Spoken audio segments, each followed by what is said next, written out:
Hey Strategy Simplified listeners, Japheth here. Before we dive into today's episode with Nick Farhi, I wanted to bring you a quick update on the podcast. Today is the last episode in Season 2, and one change that we'll be implementing in Season 3 is to move from posting 2 podcasts a week to just 1. We're so excited to continue bringing you great content and more phenomenal guests like the one you're about to hear from today. As always, we appreciate you listening and sending in your feedback. It's part of what helps make the show great. Without further ado, let's get into today's episode.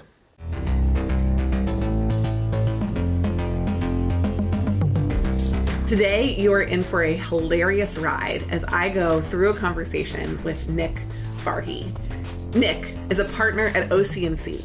OC&C is a pure strategy consulting firm that has incredible brand recognition in Europe, and they have started to build traction through their US office based in New York City. One of the things that Nick mentions is essential in a case interview with a firm like OC&C is authentic interest in solving a business problem. And one way that you can develop the core skills and develop some interest is in doing a project in a real life situation. We offer the opportunity for you to do that only twice a year. And the one that's starting in just a couple of weeks is coming up. It's Strategy Sprint, and the program includes 2 days of training as well as 5 full, intense project days, culminating in a final presentation. We'd love to have you join us. Find the link in the show notes. Now, let's get started with the episode. Hi, everyone. Very excited to be with you today for our exciting call. You are going to absolutely love our guest today. I've gotten to know him over the last couple of years, and it's going to be a fantastic conversation. We have, like I mentioned, a really fantastic guest. I think you're going to find his story interesting, compelling, and inspiring. And I also think that you're probably going to be highly entertained in our conversation today. At least it's partially my job to make sure that the conversation goes in that direction. So, Nick, I'm excited to welcome you to the call today. I'm going to give you an opportunity just to share a brief overview of your bio, although we'll go into deeper detail of it as we go through the rest of the conversation. And then what we'll do after that is dive into some fun questions. And then probably the meat of the conversation, we're going to focus on some questions about your career and the things that you do both in and out of work at OC&C. So welcome. We're so excited to have you. Thank you. Do you want to introduce myself now? Yeah. Yes.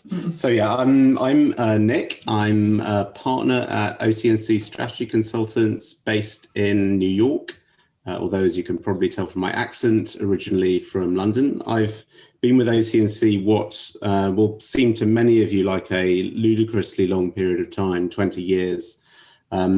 During our undergraduate recruitment processes this year, I met many people who were for our internship who were born in the same year that I joined OC&C, which is, I think that's your first depressing threshold as a partner in a consultancy. So that's me by day. I'm a kind of partner doing regular client work as partners do, or whatever it is partners do. I also run OC&C's US people operations. And then by night, I am an angel investor. I chair a charity that backs B Corps, and I'm the father of 2 noisy, young, under 2-year-old boys who you hopefully won't hear in the background. So glad to have you, and what a great bio. As you can see, I think we're going to have a lot of fun today. So Nick, I'm going to get started with a couple of fun questions. This is probably one of the most important ones. Coffee or tea? I think tea is a fake drink, right? It's just like water. I mean, obviously coffee is the better of those 2 drinks. It's a functional beverage and it's all about the hit, right? You're saying right as if maybe I'm going to agree with you. That's not my job. My job is to moderate today. Okay, good. The second question, kind of related. If you had to pick one, London or New York? I think that's a very difficult question because despite the big underlying similarities, actually very, very different cities. London for its charm, New York for its density, the fact that you're so close to everything. And ultimately, I am a huge city person, and New York is the ultimate city. So I think probably New York. Oh, I was wondering if you were going to do the consulting, like both of them are great thing, but I like that you ended with one. So thanks for that. Awesome. Next one, favorite quarantine activity? Well, I really didn't enjoy quarantine. And so I was definitely making use of the freedom we had in New York. And one of the things about having two young children is that they love to go outside. So as soon as it got a little bit warm, which was kind of April, the parks were open. I used to, during my lunch hour, whatever, during a break during the day, I used to just take my son to the park and just play outside for 20 minutes. Absolutely. I love it. Okay, great. The biggest risk that you've taken that's paid off? I am not a huge risk taker, and I really struggle to think of a risk that I've taken. Consulting is not a high-risk career path, and it's all I've ever done. I guess maybe one of the bigger risks I took was moving from our very established London office, where we have an extremely strong brand and market position, to a very fledgling 4 or 5 years ago New York office. Although I always felt I had the backing of my colleagues in doing so, that significantly de-risked it for me. But it's definitely paid off. I've had a blast as we've scaled the office over that period, and I'm very proud of where we've got to. Love it.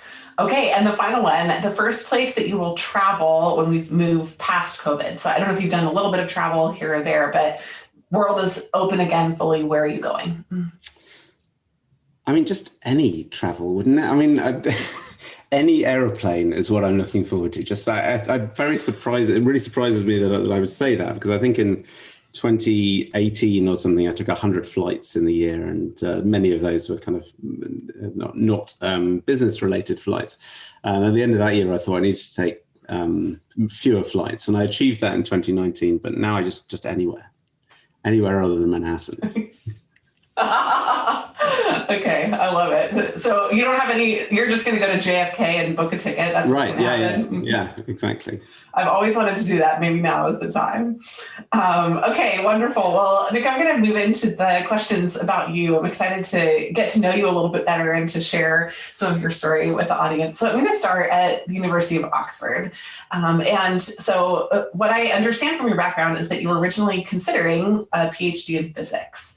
But I want to know what changed your mind and what attracted you to consulting, and any color that you can add around that moment in your life, which obviously shaped a lot of what's happened in the last 20 years. That would be amazing. Sure. So my major was in physics as an undergraduate, and it's a 4-year course at Oxford. And between the 3rd and 4th year over the summer for talented physicists, they offer what they describe as an opportunity to work in a physics lab shadowing a PhD student. So I did that, thinking it would be a good opportunity to kind of build my network within the PhD community and the professor community, whatever. And it was one of the most depressing 6 weeks of my life. I was working, it was sold as working on CERN, right? The Large Hadron Collider, which some of you may have heard of if you've been reading the news, and working on the discovery of the Higgs boson. And it sounded like incredibly sexy. But the reality of that 6 weeks was my job was, there was a detector in the Large Hadron Collider that needed to operate at very low temperatures, and there was a wire in that detector that needed to be soldered extremely carefully so that the resistance of that wire was very low at low temperatures.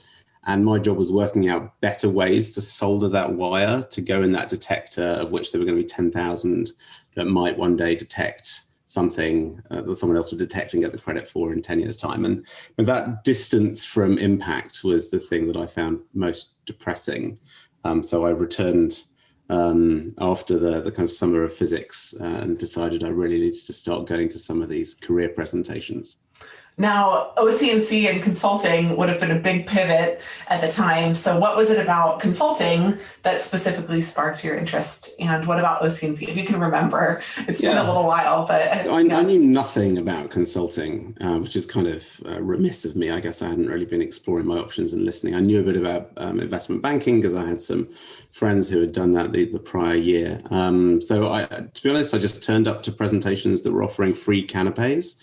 And one of them, the first consulting one I went to, I thought, oh, wow, actually, this sounds really interesting, and so much more interesting than that kind of arcanely technical investment banking stuff that I've been listening to. And so I thought maybe I should go to some more of these consulting presentations, not just for the free food, but to actually find out about career options. And the one that I enjoyed the most out of all the presentations I went to was the OC&C one. So what was it I enjoyed about it? It wasn't necessarily that the slides were better or the kind of presenters were more compelling somehow. It was after the presentation, when you were talking to people, just the sense of enjoyment of the job, fun colleagues, people who you could learn a lot from, but do so in a really pleasurable environment. That was what excited me, and that was my 100% of my decision criteria, which maybe again wasn't a very sophisticated process to choose the firm I work for or the career I chose, but it's worked out okay. Absolutely love it. And by the way, you being behind was being advanced of me, because it was 3 years after undergrad that I even started to look at it for the first time. So well done on that. Now, you've done a lot of consulting engagements since you've been at OC&C. Can you tell us about a favorite one and what made it memorable, as well as what you learned from it? So I was totting this up the other day. I've done 200 consulting engagements over the course of my career, and I numbered the folders in my hard drive, which is why I know that. So, and I'm very hard pressed to choose a favorite, because every single one I do, it's like there's something interesting and intriguing about it. So I'll tell you about the one that I've literally just before this call was editing a document on, which it's a project about an insurgent florist that it's online only. It's massively benefited from COVID because a lot of the florists were shut. It's doubled or tripled in the last few months. It is now a highly, highly profitable business. Just a fabulous business as well. It's run by ex-consultants. So they've set up everything really nicely. It has so many sources of competitive advantage. It's killing florists in all the countries it operates in. And the thing I like about it is partly, it's a cool, interesting industry and a business that's fabulous and very successful. But partly also, it is the first time the management team has engaged with consultants. And that is always such a rewarding discussion, because the ability for a consultant to add value in those environments is much higher. But also, it feels like as a consultant, you are really doing some pioneering thinking about an industry. No one has thought about, as a consultant, no one has kind of consulted to a disruptive florist before. So really working out what's going on, what is driving their success is super interesting. So I know that's my last project rather than my most interesting one, but I've really been enjoying it. No, that's wonderful. Well, I want to talk a little bit about OC&C, and then I'll come back to some questions about you. But because you've been there for almost 2 full decades, you maybe as well as anyone else can talk about what is wonderful about the firm. And specifically, I also know that you probably had opportunities to leave, that you started getting calls when we were younger and are probably still getting them on a regular basis today. So you've decided to stay, is what I'm saying. It's not just it's not just a kind of passive decision. You've actively had to decide to stay. What is it that has kept you there? Right. I mean, I guess there's a couple of dimensions to that answer. One is there's a kind of day by day dimension, which is, I wake up in the morning and think positively about the day ahead. And I'm excited about working with my colleagues. I'm excited about the problems we're going to crack. I'm excited about the dialogue with senior clients. I derive energy from those things. So that day to day has always been a pleasure. And in many ways, it's a very, very luxurious career on that basis. There's a lot of significant benefits to it. But as you say, there's a kind of longer term, there's a couple of longer term points, I think. One was, one of my mentors, when I was quite early in my career, said to me, you should look back at the end of each year and see if you've learned anything, and if you're happy with the pace of learning. And I've been reasonably disciplined about that for the last 20 years. And I'd say every year, even 10 years into partner, I always feel like I've learned and developed and discovered new things about myself, or about how the business world ticks, or about how to motivate people, how to persuade people. So that learning curve is certainly continuing to be rewarding. But as you say, Jenny, the opportunities to leave consulting are excellent. We're a highly desirable talent pool for corporates, for private equity, venture capital houses, and many others. And you get, as soon as the headhunters find your name, you start getting bugged. And most of the time at the start of my career, I ignored them. But there was one time pretty early on, about 3 years in, that It was a VC house, wanted to hire for someone with my sort of tenure. And it sounded sufficiently interesting that I took it seriously and got through the interviews and got a job offer. And then I had a very tough weekend when I thought to myself, what is it I really enjoy? What is it I want to do? Where is the learning going to be best? All those kind of questions. And in the end, I decided to stay and annoyed the headhunter. And the process was very cathartic. It really made me go back that Monday morning, not just with the kind of day-to-day enjoyment and enthusiasm of the job that I talked about earlier, but a kind of redoubled commitment to the next 3 or so years that I had visibility of at the time. And I decided on the basis of that positive catharsis that I should do it again. So 3 further years into my career, I thought around then, one of that batch of headhunter calls that came in, I took that seriously as well and took it again to a job offer stage, and again turned them down, but also found the process cathartic and did it again about 9 or 10 years in. And 9 or 10 years in, that was to be CFO of Kentucky Fried Chicken in the UK, which I think it was just such a hilarious job that I decided I should definitely interview for the first 5 weeks. If I'd taken it, would have been working in a KFC branch, which would have been fun. Unique. Wasn't the main reason that I decided not to do it. But that process of every so often seeing if the grass is greener on the other side, not just hypothetically, but really thinking hard about, what are the pros and cons of this? I found that very helpful for kind of renewing my commitment to consulting. Nick, I've had a similar experience, but I had done a little bit of side investing in real estate and decided I was maybe thinking about selling management consultant a couple of years ago, and I was going to go full time into real estate. And I did it for a month, and I said, hey, team, I'm going to just take a month and do this and head in this different direction. At the end of the month, I had a very similar revelation to that. I like where I am. Right. I like where everything that I wanted over there was actually over here. What am I thinking? So it was really, I love that you have done that. And also the idea of you working in a KFC is just too entertaining. So thank you for that. So that's one big contention that I have with my significant other is whether KFC is acceptable food or not. So maybe you could answer which that side question. of the argument are you on? Oh, which one do you think? I don't want to judge you, but I have to say KFC is not acceptable food. That's my side of the argument. It's not even high quality fried chicken, and I'm not sure fried chicken is high quality food. But anyway, I would be saying differently if I was CFO of Kentucky Fried Chicken. No, this is a total aside, but he grew up in South Africa, and actually in South Africa, people call fried chicken Kentucky. It's like it has such a strong brand that's the only thing that is fried chicken. And but yeah, it's his. We call it his boat food. When he wants to go out on a boat, he wants to get like a boat on a lake, not a yacht or a sailboat. That would be awkward. But right, that's more kind of caviar and absolutely. Okay, so total aside. Back to the main program. Now, questions about OC&C. I think that it would be a great opportunity for other people and for me, honestly, to just continue to learn a little bit more about OC&C.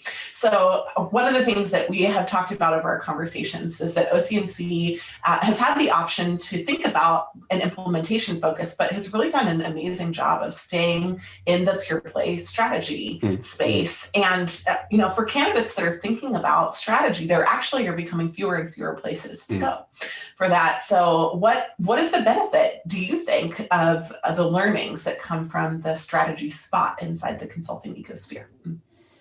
Okay, that is a long and multifaceted question. So forgive me if I ramble in my long and multifaceted answer. Feel free to steer me back on track. Will do. You're right to say that we have chosen to be strategy focused. And in fact, it was a founding principle. So we were founded by a Booz Allen partner and a BCG partner in 1987 on the premise that they didn't like the direction those firms were going in. That Booz Allen, which then was a kind of strategy powerhouse, gone significantly different course since then. And BCG were both getting more and more into cost reduction work and implementation work. And those partners didn't like it. So they wanted to found a firm that would stay true to the strategy roots of the industry, but in perpetuity. So it was a founding principle and a kind of guiding principle throughout. And I think what we talk about as partners is the difference between strategy work and implementation work. There are a couple of important differences. One, I think, for a certain type of partner and a certain type of consultant as well, I think strategy work is unarguably more fun. But as a partner, it's kind of easy to milk a client relationship and sell a lot of implementation work, and you can therefore kind of probably more easily generate revenue from a client if you do implementation work. And so as a partnership, we talk about this fun versus money trade-off. And at the margins, we are definitely a group of people who will pick fun over money. I don't want to pretend that we are kind of struggling on the breadline at all. But we definitely, faced with the choice between a $2 million implementation project and a $1 million strategy project, we choose the $1 million strategy project every day. And I think that principle appeals to a segment of partners, often coming from, many of them homegrown, most of our partners are homegrown, but many coming from firms that used to be strategy purists, but are now only kind of 20% of their business is strategy. And they're being told they need to sell on and do implementation work or whatever, but actually they don't want to. They want to go and just do strategy, and they'll take that compromise, that fun versus money compromise. And it appeals to talent as well, to junior talent who, the ones who kind of know what they're getting themselves into, appreciate that, a 2-year implementation project in a bank is quite different from 6 or 8 strategy projects across several different industries. And our talent proposition is oriented very much around getting that very high quality, but probably slightly shorter attention span, more variety seeking talent, and offering a fabulous home for that talent. We'll be right back after this quick break. Have you ever heard a new digital trend and thought to yourself, okay, does this really matter? Asking the right questions helps you cut through the noise and get down to what matters most. I'm Jim Hertzfeld, host of the What If, So What podcast, where we discover what's possible with digital and figure out how to make it real by asking what if, so what, and most importantly, now what? Subscribe and listen, and together we can turn big ideas into tangible actions so you can get shit done. So specifically related to fun, how have you fostered a fun environment in more normal times? And then during COVID, what has fun looked like for the OC&C team? Yeah. So I think fun is the main dimension of fun we have as a firm is actually just working together on projects. We do a ton of other stuff around the edges, but the idea and the reality is that just that day-to-day debate, that day-to-day interaction on projects is fun. Beyond that, we, of course, pre-COVID spent exorbitant amounts of money on flying people around the world to glamorous beach locations and drinking and partying late into the night. Our most recent one was actually just for the US office, just in February in Puerto Rico. We had a really wonderful offsite and just squeezed it in before the world locked down. That's still a very fond memory, the last time I went properly dancing. So we do that kind of thing, and I think we probably do that kind of thing a little bit more than others. And we're still, as a global firm, we're about 700 people, so we're still small enough that all of us globally get together once a year for a kind of week-long training event / dancing event, and that is it was going to be in Lisbon this September, but sadly it's been postponed. So that's kind of normal way we do it, make projects fun plus lots of parties. During COVID, I don't have a good answer to creating a fun collaborative work environment during COVID, to be honest. Everything is less good, isn't it? On Zoom, we're all totally sick of it. I think the thing we did, the action we took that was maybe slightly different to others, was open our office early. We're not big enough to have a chief risk officer who says no to everything, which meant that we were able to open the office optionally. But as soon as we opened it, lots of people wanted to come in. And I think maybe the people who came in with some selection bias, but they found it just an enormously rewarding thing to be back in the same physical location as colleagues. having lunch, albeit socially distanced with colleagues, and you're talking rubbish to each other about, whatever, politics and the world. And our internship as well, we offered that as a physical or virtual, and 6 of our 8 summer interns decided to do it physically. I think they just had a much, much better experience than they would have done if they'd done it virtually. I guess what that tells me is I haven't got a good substitute for the kind of physical nature of fun collaborative work environment. And the way we've got around that a bit is just by opening up the office optionally, safely, earlier than we might have done if we'd had a chief risk officer. I absolutely love that. I also was just reflecting on when the last time is that I danced properly. And one of my family's dance themes, I have 3 young children, during COVID has been the song Beep Beep, I'm a Sheep, which I don't think is played in any clubs in Puerto Rico. Yeah. So I think you're really bringing me to a moment right now. You're right. I mean, my 2-year-old is actually very into Taylor Swift, and there are some of her tunes are a little bit dance worthy. So maybe the last time I danced properly was to Taylor Swift. That wasn't the category I was thinking about, the category of dancing I was thinking about. Absolutely. Well, I have another question just kind of about OC&C. So as a partner, I'm guessing that you get a really interesting view now that you didn't have when you were just a staff consultant about how you run a consulting firm. So what is and by the way, I'll preface this question by saying that when I was going into Bain, a good friend of mine and a mentor suggested that I pay attention not just to Bain, what Bain did for its clients, but what Bain did for itself, how Bain ran Bain. And so that's the premise of this question. What is a key business insight that you have learned from thinking about and adjusting and paying attention to how OC&C runs OC&C? Is this a business insight that my clients are meant to learn from and think they can kind of apply that insight to their own business, or is it just something I've learned? It could be either. I think it would be interesting if not maybe your clients or even you said you're an angel investor, which I'll talk about in a second, but maybe it's just something that's applicable outside of OC&C in some way. I think maybe this is unique to a certain subset of companies, but one of the principles of OC&C as a firm is entrepreneurial freedom. And that applies to the partners. You can, within some pretty broad guide rails, like pricing and profitability guide rails, for example, sell all variety of work you want that you're capable of selling. And, as long as the teams are happy, you can do what you want, basically.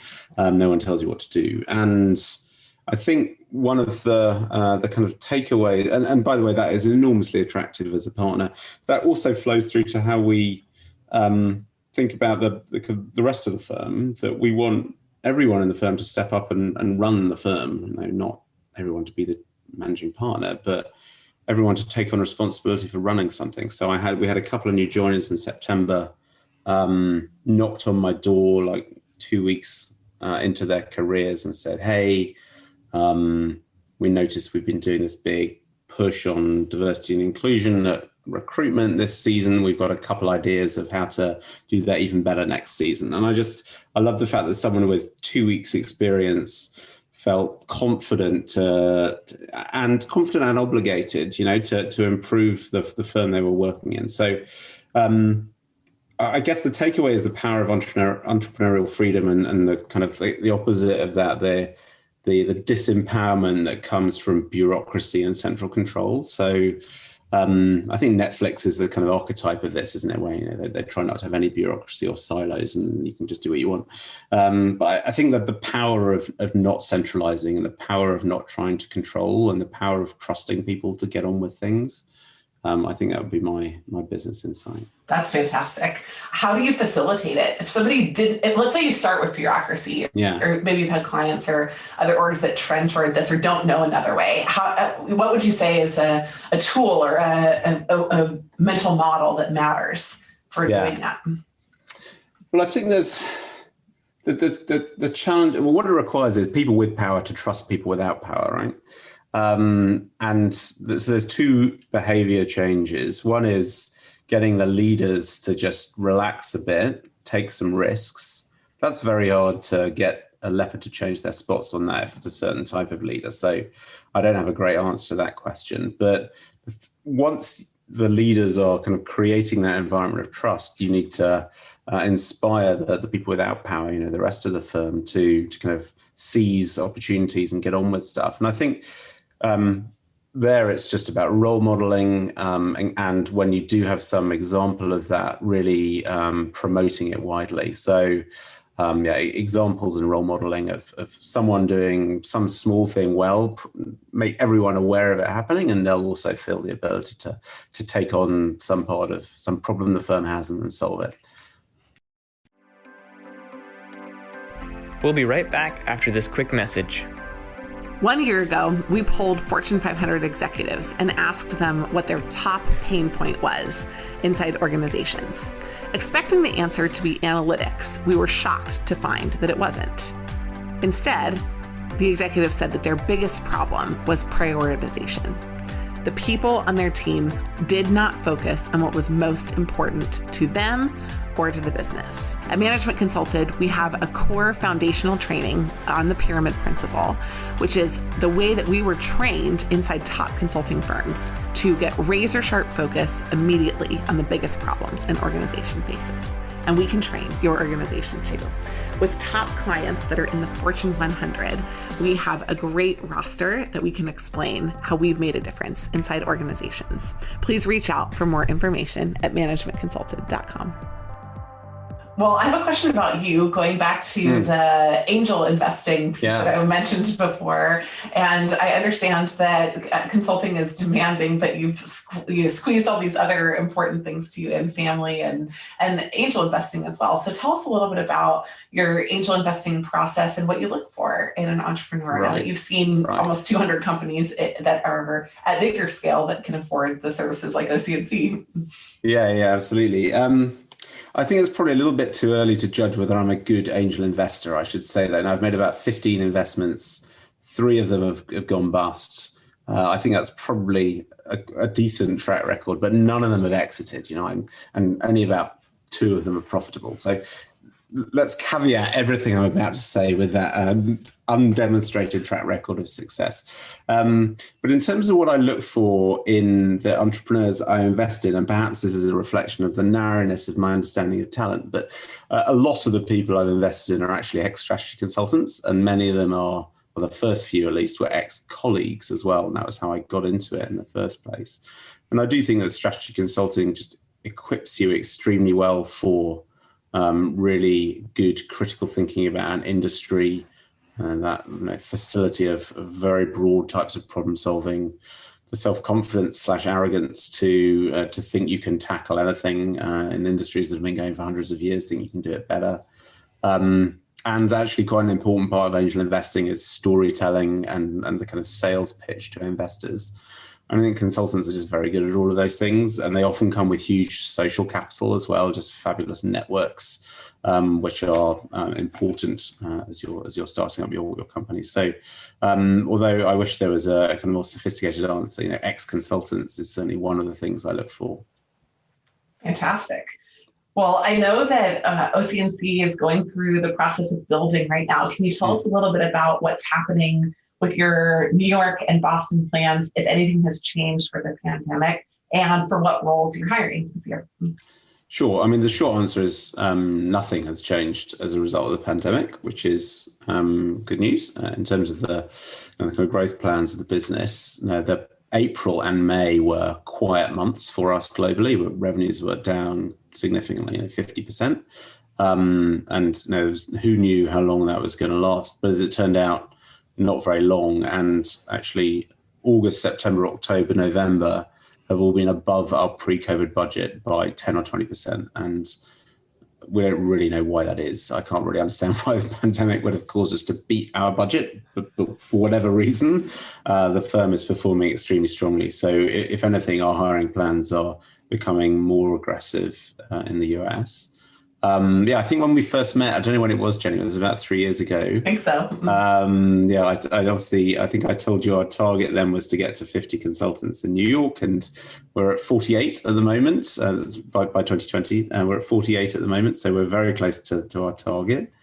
We've got this office in Boston, which is smaller and growing. It's about 10 people currently.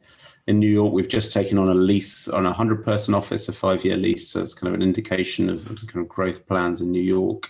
We'll grow Boston probably at a faster rate, I'd have thought, over that 5-year period. And I suspect over the course of the next 5 years that we're talking about, we'll probably open an office somewhere else in the US. My guess would be somewhere warmer, like California, rather than somewhere cold. That would be a good way to spend my winters. Come on over to California. Right. We love it here. Well, then you mentioned that you're hiring, before our call, you mentioned that you're hiring at 2 levels, at the undergrad level, and then for also first-year MBAs for internships. So Right. I would love to hear about advice that you would have for people that would maybe be interested in OC&C, both the application and the interview. Yes, we are also hiring lateral hires from competitors as well, irrespective of MBA. But yes, you're exactly right.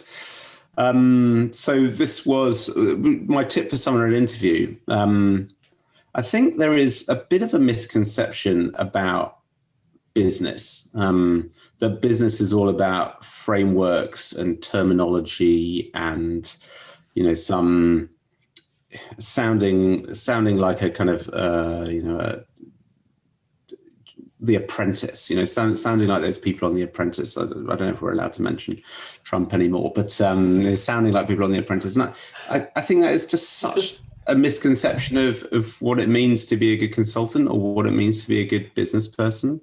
So what I would advise people to do in interviews is not use jargon, because they probably don't understand it and they're probably not using it right anyway, but it's a negative sign about someone that they're using jargon. Use simple words.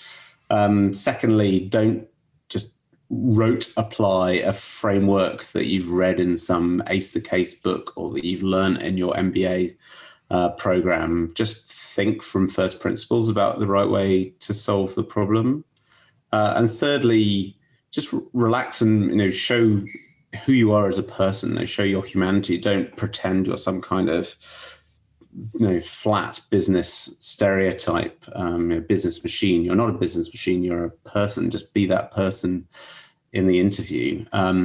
So keep it simple and relaxed. Love it. Good. Well, I have 2 final questions. So the first is, what 3 tips would you give to yourself if you were in the process of thinking about recruiting in your, let's call it 20s, maybe early 30s, just thinking about starting out in consulting? You mentioned that one of your mentors included their recommendation to you that you've taken very seriously, to look back each year and reflect. I don't know if that's one of your recs as well, or if there are others, but 3. That sounds a bit worthy, that recommendation. I think it's too serious. So for the 3 genuine tips I would give to myself would be, number 1, I had the opportunity to take, which I didn't take, time off between finishing my studies and starting consulting. So I had 2 months off or something. But some of my peers who were recruited at the same time started either in March the following year or even in September the following year. So they took 6 or 12 months off and they bummed around Thailand or whatever, learned Spanish, built schools in Cambodia. I should have done something like that. So my advice would be, this is a unique opportunity between school and starting work. Most of your other career breaks in life, you will have kids for, which is not compatible with any of the things I just described. So just take some time out. That would be my number 1 piece of advice. My number 2 piece of advice, and maybe again, this is easy to say in retrospect, but in my first 3 or 4 years, I kind of scrimped and saved, not to an extreme level, but I was definitely consciously saving 10% of my salary for my pension or something like that, which in hindsight was a ridiculous decision, because the earnings trajectory for someone in consulting, it's like a 20% pay rise every year for the first 10 or 15 years of your career. That hard-earned savings in year 1 is a trivial amount compared to your year 10 earnings, and the compounding of my pension was nowhere near that good. So my advice would have been, just spend all of your money on parties and holidays and nice clothes or books or whatever it is, rent of a better apartment. Don't bother saving for the first 3 or 4 years. if you back yourself to stay in some kind of high earning profession. Clearly, if you're going to go and become a teacher after 4 years, then save hard. But if you're going to stay in business, then it's not worth the effort for saving. And then maybe the third type, the third tip I would give would be, there are lots of different types of intelligence, and I have one of those different types of intelligence. And when I was early in my career, I made the assumption that people who didn't have that type of intelligence were therefore less intelligent. But it turned out they were just intelligent in a way that allowed them to solve different problems, solve the same problem better in some dimension. And actually the joy of consulting is that you're always solving problems in teams, and learning to listen to and harness many different types of intelligence would be the third tip I would give myself, and probably the most serious of the three. I love it. Thank you, Nick.